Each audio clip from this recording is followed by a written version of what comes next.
Hey everyone, and welcome to another Game Explained discussion. I'm your host, Derek Bittner, and I'm joined today by Ash Paulson to discuss the latest Nintendo Direct, which focused on the upcoming 3DS games. So let's get started.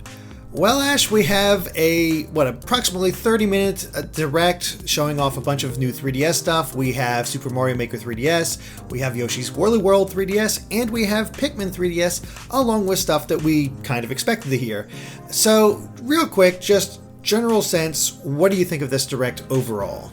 It was a water treading Direct for sure. I mean, it's clear that it was a holdover Direct, you know? Yeah, that's the general feeling I got. There's a few things here and there that are kind of exciting, but nothing that's like, oh my god, I need this right away. Outside of a few things, yeah. I mean, that's kind of what I felt like it was going to be going in. I was never really feeling this, crazy hype for this Direct in general. I think once we found out it was focused only on 3DS, I think it kind of, helped. It kind of sent yet another message that the Wii U is just kind of dying / dead. And the 3DS is exciting too, but, it's aging hardware, and I think everyone's so ready for NX news at this point that getting a 3DS-focused Direct, while kind of exciting, just the hype wasn't quite there.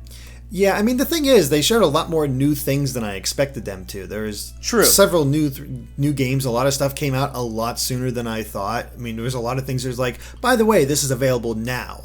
So I can't say it did bad.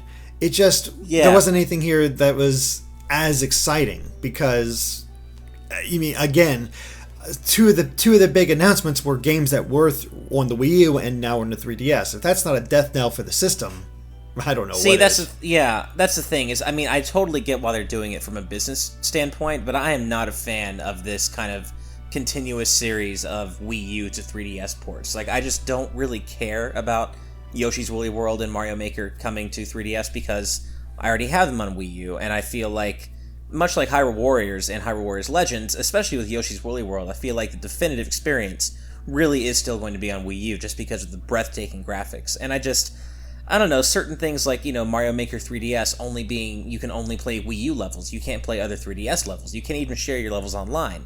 So they feel like stopgap solutions for, they really do feel like Nintendo just trying to get as much mileage as they can out of their failed consoles library, essentially, by repurposing them for 3DS. Yeah, because we know that Wii U has good games. It's just a matter of getting people to play those games. And, Super Mario Maker, it definitely was one of the big ones. It is very strange. I'm like, we have, the built-in courses with medal challenges, so there's a little bit more depth to those levels. There's ways to play the Wii U courses, of course, which is nice to be on the go or somehow play them. I don't know. I mean, there's ways, but it does seem like, what's the purpose of building levels if you can only share with your local friends? Yeah, I mean, they said they're trying to focus on the community aspect with Mario Maker 3DS, but why would you have a game that's based on building and sharing your own content in 2016 and not give it just bare bones online functionality, to share the levels that you're creating in that version? I mean, it doesn't make sense that you can only download and play Wii U levels. Like, that just, I don't understand the point of this version of Mario Maker. Like, it's just, hey, I mean, if you don't have a Wii U, then sure, I mean, it's exciting, and Super Mario Maker is a great game. I just feel like the functionality here isn't really that well thought out. No, I mean, it seems as bare bones as possible to get it on the system, which, okay, I mean, sure, go for it. Do whatever you want, but it's not exciting. I'm not going to pick this up. I have no reason to pick this up because here's the thing. I don't have anybody locally to play these levels. Nobody cares about my levels. Nobody cares what I do. So why should I bother with it? I love how there's this whole idea is like, be with your friends and whatnot. Share with your friends. And I don't know about you, but most people have a lot more online friends than anything else that they want to share with. Yeah, I mean, I think maybe they're trying to aim for a younger audience here that, maybe kids will, hang out after school or at recess or something and like share and collaborate on Mario Maker levels together. But honestly, I think that audience is already mostly captivated by smartphones. So I just don't, not that they don't own and will play 3DS games as well, like Pokemon, for example. I just don't really see a lot of kids today going out of their way to be like, okay, I'm going to go hang out with my friends and play Super Mario Maker 3DS and we're going to collaborate on levels together. I just don't see that being a thing that kids are going to do. Yeah, I don't know. I mean, the collaboration could be kind of fun, how you could work together, because there was a bit of a community thing when I was showing off Super Mario Maker to my friends, and they were like, oh, let me try doing this, and we'd hodgepodge levels and see what we come up with, and it could be interesting in that way. But on the whole, I'm not really excited for Super Mario Maker 3DS at all. Yeah, I mean, I'll say this. I've said before that the stereoscopic 3D tends to really pop with retro-style games, so... if they do actually build in stereoscopic 3D into this version of the game, it could look really cool. Not worth another purchase if you already own the Wii U version, I don't think. I'm not going to be getting it. But, I acknowledge that, man, like the Mario 3 and Mario World skins, especially, could look really cool in stereoscopic 3D. But other than that, I mean, yeah, I was gonna say, if you told me that the only reason you would buy a game is because it has really good 3D, I'm like, you are a lost cause. Like, I know you love that stupid 3D a lot, but really? I love how you had to add throw in stupid. You just can't just let me love what I love. It has to be stupid. Nope, yep, that's stupid. Hey, there are others like me. We will band together and show the world the true value of stereoscopic 3D. 3D could be cool, but I don't think it adds a whole lot. That's sort of my thing. I would never buy a game for that. Yeah. I would never buy a game for that, for sure. Yeah, but then we have Pucci and Yoshi's Woolly World 3DS, of course. So we have basically every level that was in Yoshi's Woolly World in this game as well as new Pucci exclusive levels, which seem as basic as possible. They almost look like endless runners where you have to collect as many of those jewels as you can, or I guess the buttons. Then you have like extras with the Pucci puppies that help you find secrets, which makes the game even easier. And it seems, it's fine. Yoshi's Woolly World is a good game, and we just talked about on the podcast how it's in your top probably 5 Wii U games. Oh, absolutely. And I mean, it's a great game, but it's a great Wii U game. I mean, this absolutely just smacks of Nintendo saying, well, this great game we made completely undersold on our failed console, so let's try to get a little more mileage out of it on 3DS. That is literally the only reason this game exists. Same with Hyrule Warriors Legends. I mean, it's obvious and it's so transparent what they're doing with these 3DS ports of Wii U games, but I'm just not a fan of it. I get why they're doing it, and they should absolutely do it. I just don't care. It's kind of funny. It sort of harkens back to the old days when there'd be a new game release, and there'd be a console version and a Game Boy version. Yeah, and nobody ever picked up the Game Boy version. But that's a good point. Now they're doing it these days in order to try to get people to buy more of the version, since the console version is not selling as well. Strange times. Yeah, it's strange times indeed. Although I have seen some people on Twitter kind of speculating that the fact that we're getting Mario Maker 3DS means that we might not be getting an NX version after all. And I just wanted to point out that I don't think those two things are related at all. Mm-mm. Like, Super Mario Maker is the absolute definition of an evergreen title. They would be crazy not to release that game on NX as well. So I don't think the fact that there's a 3DS version 2 means anything for the NX version. No, not at all. There's no way this would prevent it. They're just going to get it on as many systems as possible because it does sell so well. Just real quick thoughts on the Yarn Pucci amiibo. I mean, it's cute. I think Pucci's cool. I just don't like Pucci enough to buy an amiibo of him. I mean, that's the thing. It's like, who are they really selling this to? I mean, is Yarn Pucci a character that a lot of people really care about? I don't necessarily think so. Do you know many people that like Pucci at all? Because, again, he's cute, but he's also annoying from a gameplay standpoint at many times. Yeah, I mean, I thought he was better in Woolly World than he ever was in the past. Mm. I mean, I found him less annoying there, but yeah, he's cute, and that's really about it. Yeah. I don't know, but... Well, next... well, we also have, speaking of not really ports, but actually... I guess a brand new game, Pikmin on 3DS, which rather than the typical gameplay, which, let's be honest, isn't really possible on a 3DS, just because of how small the Pikmin themselves would be if you're going to squeeze in all 100 of them. In order to get a Pikmin game on a handheld, this is pretty much what you have to do. But what do you think of the gameplay in this Pikmin 3DS title? I mean, it looks like the natural kind of realization of what a side-scrolling Pikmin title would be like. I don't know if this is a game that people necessarily ask for. Like, I kind of feel like this is going to come out and end up having the same amount of impact as something like Chibi Robo Ziplash, where, there's maybe a small subset of series fans who enjoy it, but mostly people just want, like, the next big core Pikmin game, Yeah, I mean, the thing is, it's unlike Chibi Robo, they're not totally taking it away from its series roots or anything like that, because this is not a platformer. If it isn't obvious by the fact that the game was the trailer was focused on the bottom screen of the 3DS, I'm pretty sure you control Olimar with the stylus and point him in that direction, and you have to flick and all that stuff in order to toss your Pikmin around and explore that. So it makes sense to focus on the stylus when it comes to a Pikmin game. You might not have a lot of Pikmin, but there's nice detail there. I'm sure it'll look fine on the 3DS itself, and I see potential. I don't know if it's going to be exciting, but there's potential for it to at least be kind of fun. Well, I have news for you that might dash that potential in your eyes, and that is, I believe that this game is being developed by the same team that made Yoshi's New Island. You know what? So... You know what's kind of funny? That's not surprising to me, because when I looked at it, I felt like the graphical style was actually very reminiscent of New Island. I completely agree. So learning that after the Direct did not surprise me at all. Yeah, it was kind of funny. It was like, weird. But here's the thing. Yeah.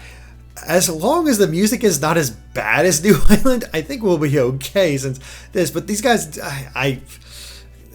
New Island is not a great game. It's a shell of what makes Yoshi's Island so special. I mean, there's enjoyment to be had there, but it didn't quite get the essence of a Yoshi game in the same way that Woolly World did. So hopefully they can do better with Pikmin. I mean, it looked fine at the very least, but as long as the music is not as ear-wrenching as New Island was, oh my god. Yeah. A fan on Twitter pointed this out, and I agree with them, and that is that this Pikmin game feels very early DS tech demo-esque. It feels, because the fact that you're tapping the screen to throw Pikmin, and the fact that you're controlling so much of the game with the stylus just feels very reminiscent of like something like Kirby Canvas Curse, like early DS days where they're really trying to like shoehorn in some stylus functionality. And not that it's necessarily not going to fit in this Pikmin game. I just find it interesting that they're creating a, seemingly touch-controlled Pikmin platformer type game right now. Mm-hmm. It just seems very DS-y. A little bit, yeah. I don't think that's an issue in my mind, because it's also sort of like what you'd expect for a Pikmin game. It'd be kind of weird if it was all button-based. It kind of, I don't know, it feels like it would miss something there. I'm not quite sure why, because it is button-based on there, but it just... No, I know what you mean. It makes sense using a stylus on a Pikmin game. So... Yeah. I don't know. I hear you. We'll have to see what else comes out of it, but I think there's potential here, but tempered expectations, of course. Yeah, I mean, it's just, I'm not really that big a Pikmin fan to begin with, so, I'll be watching this one kind of from the sidelines just to see how it kind of ends up turning out, but I'm not, like, actively hyped for it or anything. Mm-hmm. But how hyped are you for Mario Party Star Rush? I mean, I hate to sound like a broken record, but I mean, I'll say this. It looks like it actually gets a lot more right, and it kind of gets that core Mario Party feel right. Or at least better than Mario Party 9 and 10. Like, it seems like it's coming back a little closer to what people want from Mario Party than 9 and 10 necessarily were. So, there might be something here to get excited about, but, I mean, Mario Party's not really the kind of game I want to play in my 3DS. If I'm gonna play a Mario Party game, it's going to be on my TV with friends in the room. I don't really see the point of having people over to play Mario Party on our 3DSs. Yeah, that's sort of the biggest issue here. Now, to be honest, I did not get a good look at these new modes. I was busy getting things ready and uploaded and all that stuff, so I haven't really seen if these new modes stand out in any real way. But I heard there was one mode. Apparently, there's no luck. It's all skill based, which might make a few people happy. Yeah. I think that's the Coinathlon mode, if I remember correctly. And that's apparently no luck, it's all skill-based, or at least as much skill as there is in Mario Party.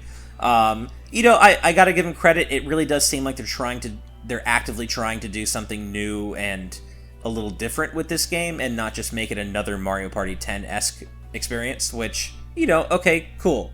But just the fact that it's Mario Party on a handheld system. I mean, I didn't care about Island Tour either, and I didn't care about Mario Party DS or Mario Party Advance. Like, I just don't this is not the kind of game I care to play on a handheld system. Yeah, that's pretty much the issue. And who knows, this might have did better on the Wii U, but again, as we've said already, it's not like they want to put a lot of games on the Wii U, so it makes more effort to just try to get the sales that they can from Star Rush on 3DS. Exactly. I mean, this is a game that exists to fill a holiday release spot and literally nothing more, I feel. Mm-hmm. Yeah, it might be good. It might still be fun. That's entirely possible. I don't say anything about the quality of the game itself. Yeah. But what it's coming out on is probably its biggest issue. Exactly. I mean, it could very well be a good game, and I think, honestly, I do think it'll probably end up sticking more than 9 and 10 did. I think it'll probably end up being a title that Mario Party fans maybe enjoy a little more, but I still don't think it's the game this series really needs. Mm-hmm. Yep. But then we have the Animal Crossing New Leaf update, which, of course, adds the Amiibo functionality, as well as a new series of Amiibo cards coming on December 2nd, and of also releasing a pre-patch Animal Crossing New Leaf Welcome Amiibo also coming, and there's going to be actually an Animal Crossing focused mini direct coming this fall. So they're definitely on an Animal Crossing push, and it's exciting for those who really got into New Leaf. But again, as I've said in the past, Animal Crossing is a game that I enjoy maybe for a few hours, and then it doesn't stick with me. Yeah, I hear you. I mean, I stuck with Animal Crossing New Leaf for quite a while, and I still dip back into my village every now and then. I mean, there are some hardcore Animal Crossing fans out there who I'm not a part of. I enjoy the series for what it is, but I think it really speaks to this game's incredibly successful run and amount of lasting power that, this is like, what, a 3-year-old game at this point, and it's getting a new update to add new functionality to it like 3 years later. I think that's pretty cool. Even if I'm not like the hardcore Animal Crossing fan that this update is targeting, it's pretty cool that it's even getting this update, I have to say. No, it's certainly the case. I mean, that's a level of support you don't usually see that often. So to see them stick with it like this to add that functionality, and who knows, maybe even this new pack will get even more people to buy the game, since there are new 3DS owners out there. So it's entirely possible. And I guess the mini direct is the thing that catches my attention most. It's like, wow, there's so much Animal Crossing stuff that they have to have a direct.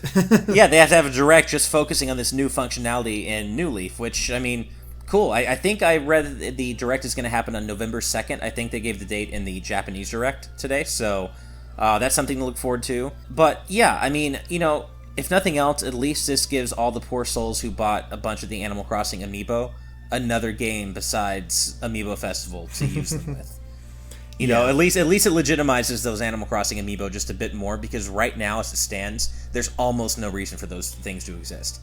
Yeah, unfortunately, and they are certainly double downing on this, or doubling down on this. Thanks, thanks to the that new set of Amiibo Crossing, Animal Crossing cards, the Amiibo cards. I've said this before, but I just hate the idea of Amiibo cards in general. I mean, they're going to keep making them because people keep buying them, and that's fine if you like to collect them, but the whole point of Amiibo is figures, not cards. Like, what? Yeah. Well, moving on, we also have, we actually started the direct with Pokemon Sun and Moon news, which gave us the reveal of Alola and Ratatta, which... not exactly the most exciting Pokemon, because boy are Ratatta common. Exactly. I mean, yeah. I mean, it's kind of cool. We have another Dark-type Pokemon. It makes sense. It works. It might be more useful because now it does have the Dark-type. But it's still one of the most common Pokemon you have out there. I mean, along with Zubat, Ratattas are just everywhere. Yeah, so, I mean, it's like Alola. It's like they're what an Alolan Geodude would be like. I mean, it's such a common Pokemon.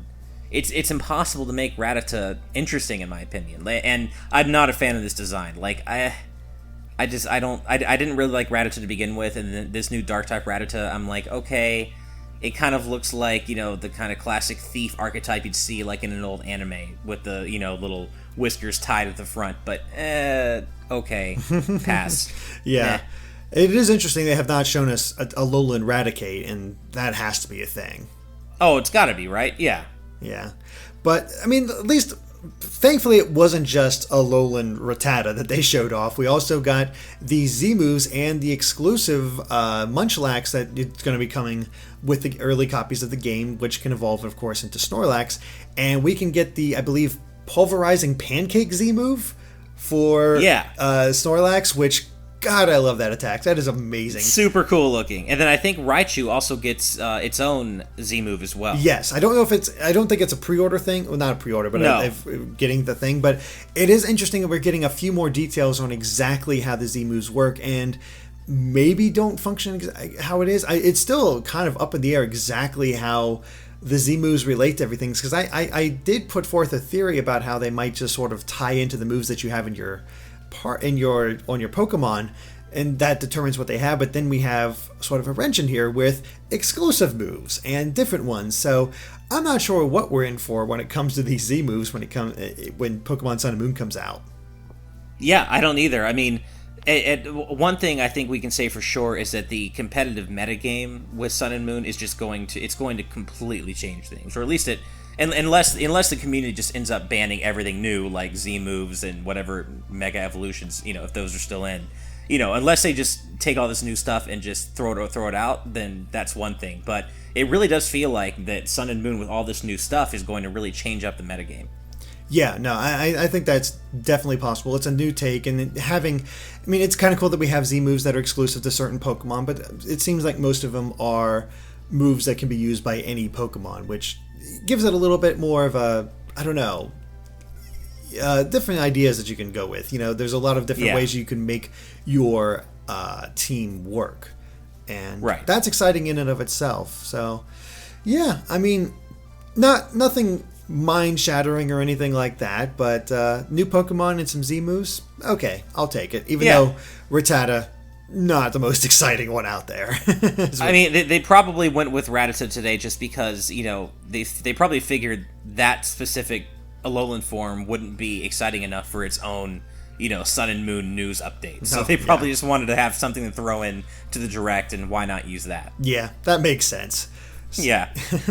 And then we also got a bunch of Zelda talk within this Direct. Nothing about Metroid, of course, but there's a lot of Zelda stuff coming around, starting off with the fact that they showed off Hyrule Warriors Legends third DLC pack, which includes a new weapon for Link in the form of the Sand Wand, and Toon Zelda, who thankfully is very interesting in the way that she is possessing the armor. Yeah, the Phantom Armor. It looks super cool. And the Sand Wand, Toon Link's Sand Wand combos also incorporate the Spirit Train. So that was a lot of fun to see. I think I've spoken before about how big a fan of Spirit Tracks I actually was. So just to see Spirit Tracks represented at all in Hyrule Warriors is really cool. And as usual, I'm really, more than anything, I'm looking forward to seeing the Wii U versions of this new stuff, of Toon Zelda and the Sand Wand weapon. Yeah, I'm going to be taking a look at those later today once we get this discussion done and all that. But those will be fun to see exactly how they play, how they feel. And I think I like what they put out there. It's kind of weird. It was like, oh yeah, by the way, this is out now, which I guess is about the most fanfare you can get for this. Yeah. But it is kind of funny how it's just sort of popped up out of nowhere. But on their own, just looking at them, I really do enjoy this, and I love how one of Toon Zelda's attacks is all the rats surrounding her and her screaming out of the Phantom Armor in order to take down enemies. Like she's really intense in that combo. Like that, it's like a really long. She holds that scream for a long time. And I think are those Bombchu, or are they? I figured they were Bombchu. I don't think they're Bombchu. I think they're just. Oh, they're not. Okay. I think they're just regular mice. Oh, okay. So it wouldn't. I don't remember that being a reference to anything in Spirit Tracks, is it? She was kind of a fraidy cat. That's true, I guess. Okay. Yeah, it's just what do you got to do in order to have that happen in the battlefield? I don't know. Yeah. Again, the amount of personality they bring to these characters and all these different moves is definitely the most endearing thing about Hyrule Warriors in just general. Oh, totally. And now we get to look forward to what the A Link Between Worlds pack is going to bring us. Which the leak has sort of revealed. I mean, this does follow the leak. So we know what's coming thanks to that leak. I'm not going to say it here in case you do want to be surprised. But we know what's coming in. I think they'll be fun too. Yeah, I mean, I think today proved, getting to see this DLC pack in action, I think proved that even if you did look at the leaks and you know it's coming, it's still kind of a surprise to see everything in action. That still doesn't remove the excitement from seeing them, the final versions of this content. Yeah, exactly. It's how they move, how they work, what kind of personality they bring. That's where the excitement comes from when it comes to Hyrule Warriors. Yeah. But, moving on with Zelda, we actually have new Zelda Amiibo. 8-bit Link from the original Zelda, Ocarina of Time Link, and Wind Waker Link in Zelda, which will be in a two-pack. All of them have the same functionality as regular Link and Zelda's in that way, so there's nothing really different in that way, except for the fact that they all have Breath of the Wild functionality as well, but they didn't exactly say what that functionality is. Yeah, I mean, who knows? I mean, if it's anything like the Wolf Link Amiibo functionality, it might be really weird. Maybe they'll actually have other Links and, Zelda teaming up with Breath of the Wild Link. I mean, it was really strange seeing Twilight Princess Link in wolf form just kind of spawn into the world next to Breath of the Wild Link and work alongside it. Like, it was really weird in kind of like a meta sense, because those two should not exist in the same world, and yet they do. So we might get something, more of that flavor kind of functionality with these other Amiibo too. Yeah, that'd be cool. I would totally be down for that. And I've mostly been done with my Amiibo collecting. I haven't even picked up Callie and Marie yet. As far as that goes, I just haven't had time. But gotta say, the Wind Waker, Link, and Zelda are very tempting. Yeah, I have to say they are, but I also already own Toon Link from Smash, so I specifically did not pick up Toon Link from Smash because I hate his pose. I hate his pose in that. I hate his face in that. Oh, really? I like it. Okay. I don't. I like the pose. I guess is okay, but him have that sort of like downwards smile. Sure. That's not Toon Link to me. He's happy-go-lucky and all that. That's true. Such a weird thing. And now we have that classic pose of him with the Wind Waker. That is Toon Link to me. Yeah. And that's why I will focus on this one instead of the other one. No, I hear you. I mean, it's unquestionable that the pose in the new Wind Waker Link Amiibo is much better. And yeah, I mean, Wind Waker Link is my favorite version of Link in general. So, hey, depending on what the functionality is, maybe I will double dip and get that Wind Waker Link Amiibo as well. And I guess if it's a 2-pack, I actually missed that part. I didn't realize it was a 2-pack, so I would be getting Zelda as well, which I'm fine with. I don't know about the others. I don't really feel the need to own an Amiibo specifically of Ocarina of Time Link. 8-bit Link could be cool, but I already have an 8-bit Mario Amiibo, so I guess it comes down to the functionality. But like you, I'm mostly done with my Amiibo collecting. I'm still waiting on Cloud and Bayonetta, and maybe Corrin, but definitely Cloud and Bayonetta. Where are they? No idea. It's interesting that we have, everybody was talking about our Amiibos basically done with, and then they have a whole new set coming out, and nothing on the final bits of Smash. I guess the only thing I can think of is maybe their licensing rights going on behind the scenes to get these guys ready. I have no idea. I mean, I could maybe throw out a guess that, Square and Platinum just want to make sure that the Amiibo are done so right in their eyes, like that the sculpts are okay, that maybe that's made things take a little longer than usual. But it's just weird, because honestly, if they hadn't specifically confirmed that they were in production, at this point, I would start to believe they just weren't coming because of rights issues. Like maybe Square just wouldn't let them make one, or Platinum wouldn't let them make one. So the only reason I even think they're still coming is because they've already said they are. Yeah, I have no idea, but it's so bizarre. Yeah. Oh well. We'll wait and see if they actually come. But if these Amiibo have the same functionality of Wolf Link Amiibo, boy, I can't wait to run around with a little mini me following me around.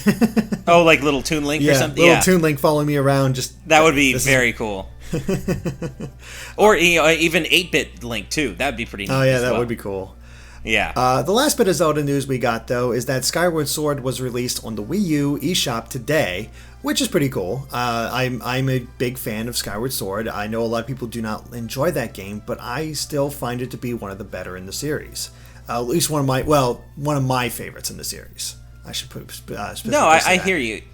I think Skyward Sword does very specific things so right, and then it gets very other specific things so wrong, and I think that's kind of what its legacy has ultimately been. I think a lot of people will agree that Skyward Sword really nailed a few things, and it didn't nail the whole package necessarily, But, not every Zelda game needs to, and I think Skyward Sword definitely has it plays an important role in the pantheon of Zelda titles, and I still think that the motion control for swinging Link's sword is...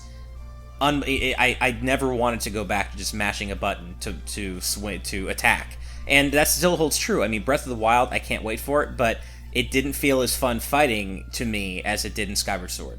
Yeah, I don't mind buttons, but I also had fun with the actual swinging the sword, and the fact that they did try to make that as much of a puzzle as anything else. So right. The Skyward Sword has its moments. I already took a look on the eShop. It is $20. So that seems like a pretty decent deal if you haven't checked it out yet. Yeah, I think so. And something I think is worth pointing out, this is something I noticed during the Direct, and a few people have also pointed this out to me on Twitter. When Reggie announced this, he did specifically call this, he said the original version of Skyward Sword is now on the Wii U eShop.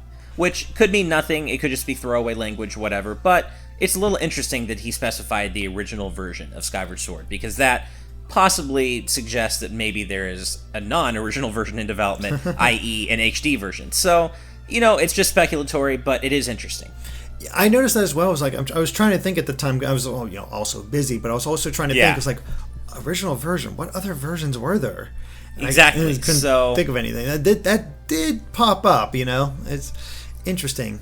Yeah, I mean, and I did say in a previous prediction video that I thought Skyward Sword HD would be a thing just to help fill out the Wii U's kind of ailing release schedule. I've kind of started to feel less like that as the months draw on, but, maybe that's a hint that it actually is happening. Yeah, I mean, there were quite a few of these games coming out by December, so yeah, Nintendo is filling out its release, so maybe, but you'd think they'd announce that relatively soon so as not to clash with Breath of the Wild, but who knows? Yeah, I mean, they still have to fill out the first 3 months of 2017 at least. Yeah. So maybe that's something they're just going to, kind of hold in their pocket for that, for early 20... Who knows? I mean, the Wii U situation in general is just so bizarre right now. Yeah, no kidding. That pretty much takes care of Zelda, but we also have Mario Sports Superstars, which includes soccer, baseball, tennis, golf, and horse racing, which... Okay, cool. We got new strikers. We got a new the baseball game. We got new Mario Tennis, Mario Golf. Yeah. And they're all in one package. I mean, it looks fine. But again, it's Mario Sports again. I mean, horse racing's a cool surprise if you like horse racing. I mean, I don't, but I mean, that's kind of a neat surprise to have in a Mario Sports game, I guess. Yeah, I mean, they're definitely doing new things and they're trying to make this a full feature. They're definitely putting out there as like this, when they talk about soccer, this is 11 on 11. So it's fully featured and all that. And who knows, maybe the Mario Tennis in this game is more fleshed out than Power Smash or whatever it was, or Ultra Smash, that's what it was. It might be better than that. I mean, it might be. I mean, for what it's worth, it does have full local and online play, so for all 5 sports, in the game. So, I mean, if you're into Mario sports titles, I guess this is something to be excited about. I don't care that much, I'm not going to lie. Mm-hmm. But, I mean, I'm sure the game will be fine. Yeah, hopefully. Because, yeah. I mean, that's the thing, is there have been so many Mario sports titles over the years that they've all kind of started to blend together for me. So, this is just... It's a safe release. It's a completely safe game. Mm-hmm. It'll appeal to the people, to the same people that all the Mario sports games appeal to. I don't really see it lighting charts on fire, though. Yeah, like when I think of Mario Soccer, I think of Mario Strikers, and I think of all the personality in that game, and there's exactly not as much personality within this soccer game. This is soccer along the lines of something like Mario and Sonic at the Olympic Games. So, which is fine. I mean, it has its place, but it's a little sad that Mario has lost sort of his crazy edge to his sports games, and I think that's why they just don't seem as appealing anymore. Yeah, I mean, I think the reason that the Strikers games are so well remembered is not necessarily because of the incredible soccer gameplay, even though they also had good gameplay, but it's because of that edge that Mario had, the crazy art style, just the general kind of edgy attitude that you don't usually see from Mario. And if they did that in every game, it would wear thin very quickly, but because they haven't really reused that style since those games, I think it would have been welcome to see here. But I agree with you. By comparison, this just feels slightly generic, I guess. Mm-hmm. is what it is. Yeah, which, oh well. I mean, we'll see how it comes out, but I'm not excited for it in the bed. But it's another game. Yeah. Yeah. Well, actually, speaking of 3DS, we have the StreetPass Plaza update, which now adds the Quick Plaza to make everything go a lot quicker, and the ability to have up to 100 new Street Passes at a time, as well as 5 new Street Pass games, one of which can be free between either the Slot Car Rivals or Market Crashers. So, all that's pretty cool for those people that care about Street Pass. Which, hey, you're talking to one right now. Look, I'll be completely honest. I know Street Pass is not, something everyone cares about. Andre hates Street Pass. I honestly thought they were done with Street Pass. I thought it had a nice run, and I thought they had just kind of silently phased it out. They throw us the occasional new puzzle swap panel once in a while these days, but I just kind of figured they were done with it. I was wrong. They're bringing new functionality, 5 new games. I'm super excited. The first thing I'm going to do after we're done recording this is go download them so I can have them ready for PAX, which I'm flying out for in a few hours. So, I don't know. I mean, again, I honestly thought they were done with the Street Pass updates, and here's 5 new games. And I gotta say, these 5 games, they appear to have a focus on being super fast and super bite-sized, even more than the other ones, which I'm cool with. And Market Crasher specifically, that seems like the kind of dumb, weird idea that Nintendo could actually make something really fun out of. Like, I thought Flower Town, like growing flowers, is going to be the dumbest thing, and then it ended up being a lot of fun. So, I don't know. Like, the stock market, I feel like that's the kind of weird thing that Nintendo's going to make a really fun Street Pass game out of. So, I'm looking forward to trying them out. I get the feeling Nintendo realized that Street Pass was the most common thing at, like, conventions more than anything else. When you can't do, like, when it's really hard to get more than 10 people at a time because you're just walking around doing other things, so you miss out on a bunch. And also, you're want to get through it quick so you can get more people in and actually use everything. So it really does feel like a response to the Street Pass convention idea. Yeah, no, it really does, and I'm happy to see them kind of, servicing that crowd, because it's a big thing. I mean, people still hold Street Pass events and, like gatherings. So, there's definitely a subset of 3DS users they go all in on Street Pass, and they must have done well enough on the last round of paid games. Because, I mean, I don't think they'd be making another round of, paid add-on games if the first round didn't sell at least decently. So, maybe Andre is not on the wrong side of history about this one. We'll see. We'll see. But, I'm probably not going to do much with it, but it's cool for those people that do really enjoy Street Pass. I have, nothing against this whatsoever. Right. But I guess before we end this off, we got one brand new game and one game that we saw back at E3.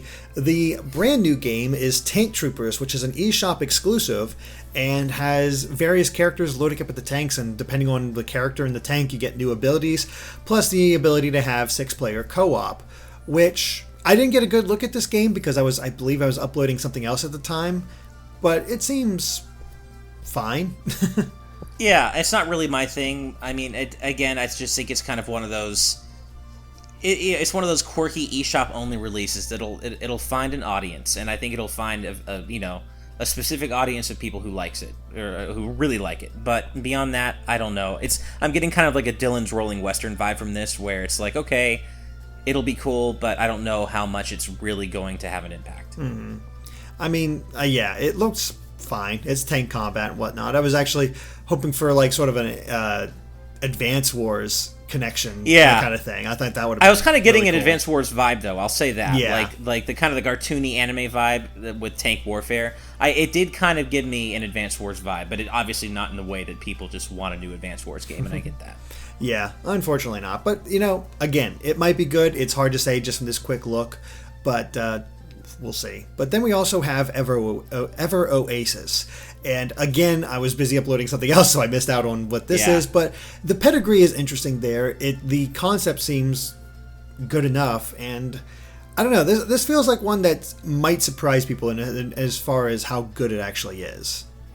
Yeah, I think there's a chance. I'm getting a Fantasy Life vibe from it so far, which is fine. I mean, Fantasy Life is a great game. It does seem like it's going to be the kind of game where maybe there isn't much of a focus on story so much as it is, the gameplay experience, and it might be mechanically competent action RPG that'll be fun if you can immerse yourself in the world, but I'm not really seeing a grand story coming together here necessarily. Which is not a bad thing. I mean, that's really needed, and if they do have a interesting multiplayer focus, or be able to play together at least, because this does seem like the type of game that would take advantage of that, or have something fun to come out of that. We'll see, but I think it's definitely one that I feel like should be kept an eye on. But as of right now, it's nothing that fully grabs me. Yeah, I'm just not feeling it yet. I feel like maybe as it gets closer to release, there will be something to really, get excited about and pay attention to. But so far, I'm not sold on it yet. I think it looks fine, but it just doesn't look like the kind of game I'd rush out and buy full price as soon as I can. Like, I just feel like there are other games that seem to do a lot of the same things that Ever Oasis does, but at least as well or better. Mm-hmm. Yep. But it's still early, so, who knows. Very true. And we actually, of course, beyond these, we got some word on third-party titles. They showed a little bit of Spirit of Justice, a little bit of Shin Megami Tensei 4. We actually got word about Dragon Quest VIII and how it is going to come out in 2017. No idea when in 2017, but it's coming. Which is probably a good idea considering how long Dragon Quest VII is supposed to be. So give people a little bit of time to finish that game before Dragon Quest VIII comes out. Oh yeah, I'm thinking we're not going to see Dragon Quest VIII until maybe late summer 2017. I don't think it's going to be spring. Dragon Quest games take so much localization work. They're so text heavy. I just don't see this appearing before summer. That one's hard for me. I could see it arriving by summer. I don't think I guess I could maybe see May or June, possibly. Yeah, possibly. Yeah, okay. I could definitely see that. Late summer, I don't see that. I don't think it's going to take another year for it to come out. Okay. Not when they already said they were going to be close together. They just sort of widened the gap a bit. So. Okay, that's true. I forgot they said that. So then, yeah, maybe spring, May, June, late spring, I could see. Mm-hmm. But yeah, good point. But yeah, there are good things coming to the 3DS. There's a lot of things coming to the 3DS. It's just not all of them are particularly exciting for the individual person. Not everybody's going to look at all these games. There's not one game here that stands out as oh my god, I need this. Speaking of that, oh my god, I need this game, I really wish they would put more thought into how they announce, or introduce games, because twice today, JC Rodrigo is well, there's this one RPG that fans have really been looking forward to, and it's this and that, and it was Dragon Quest VII. And then it was Yokai Watch 2, but it wasn't Mother 3. Come on. So that's just your own bias is getting the best of you. You're just oh, please, Mother 3. I never expected Mother 3 to actually I didn't expect it today. I think Andre did. I unfortunately was not part of the discussion. Yeah, he didn't expect it. He just sort of tossed it out there as a possibility. But he didn't think it was actually going to happen. No, it is kind of funny how I really feel like Yokai Watch 2 came out with a solid thunk. I've played the original. There's so little about this game that looks interesting to me.